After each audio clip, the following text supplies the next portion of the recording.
พิธีโฮมชุมนุมใหญ่ระดับชาติเฉลิมฉลองวันสร้างตั้งพรรคประชาชนปฏิวัติลาวครบรอบ70 ปี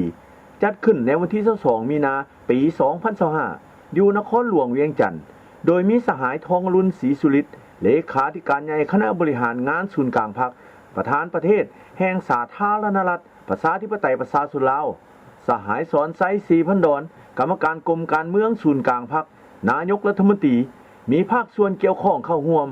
ซึ่งพิธีดังกล่าวได้จัดแบบซึ่งหน้าและแบบออนไลน์โดยได้จัดขึ้นพร้อมๆกันในขอบเขตทั่วประเทศโอกาสดังกล่าวสหายทองลุ้นศรีสุฤทธิ์ได้กล่าวสุนทรพจน์เปิดพิธีเฉลิมฉลองวันสร้างตั้งพรรคประชาชนปฏิวัติลาวครบรอบ70 ปีอย่างเป็นทางการ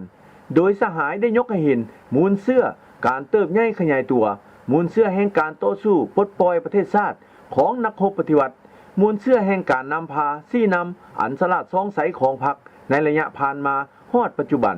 ซึ่งก่อนหน้านี้70 ปีคือวันที่22 มีนาปี 1955พรรคประชาชนลาวปัจจุบันแม่นพรรคประชาชนปฏิวัติลาวได้รับการสร้างตั้งขึ้นอยู่เขตฐานที่มั่นปฏิวัติในแขวงหัวพันโดยแม่นประธานไกรสอนพรหมวิหารเป็นผู้ประกาศสร้างตั้งทั้งเป็นผู้นำพาสูงสุดของพรรคการกำเนิดของพรรคประชาชนลาวซึ่งเป็นพรรคการเมืองของชนชั้นกรรมกรและชาวผู้ออกแรงงานลาวแม้นเพื่อตอบสนองความเรียกร้องต้องการของขบวนการต่อสู้ต้านกับจักรพรรดิผู้หุกหานและเพื่อเป็นปัจจัยค้ำประกันให้แก่การเติบใหญ่ขยายตัวของกำลังปฏิวัติอยู่ประเทศลาวทั้งเป็นส่วนหนึ่งของการปฏิวัติในอินโดจีนก็คือขบวนการก้าวหน้าอยู่ในโลกวันที่22 มีนาได้กลายเป็นวันที่มีความหมายสำคัญยิ่งที่จะลึกไว้ในหน้าประวัติศาสตร์ของชาติลาวเฮาตลอดไปในวันที่2 ธันวาคมปี 1975ได้สถาปนาสาธารณรัฐประชาธิปไตยประชาชนลาวขึ้นอย่างสง่าผ่าเผยนับแต่นั้นมาประชาชนลาวบรรดาเผ่าได้กลายเป็นเจ้าของที่แท้จริงของประเทศชาติที่มีเอกราชอำนาจอธิปไตยและพื้นแผ่นดินอันครบถ้วน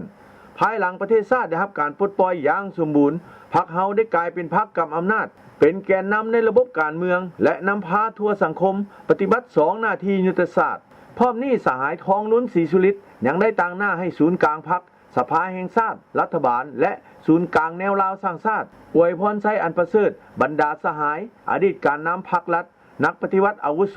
วีรชนแห่งชาตินักรบแข่งขันในทั่วประเทศสมาชิกพรรคพนักงานทหารตำรวจประชาชนลาวบรรดาเผ่าและพี่น้องเชื้อชาติลาวที่อาศัยอยู่ต่างประเทศจงมีสุขภาพเข้มแข็งห้าวหันเบิกบานมวลซื่นมีความสุขและประสบผลสำเร็จอันใหญ่หลวงในการปฏิบัติหน้าที่เวียกงานการดำเนินการผลิตธุรกิจและการดำรงชีวิตของตน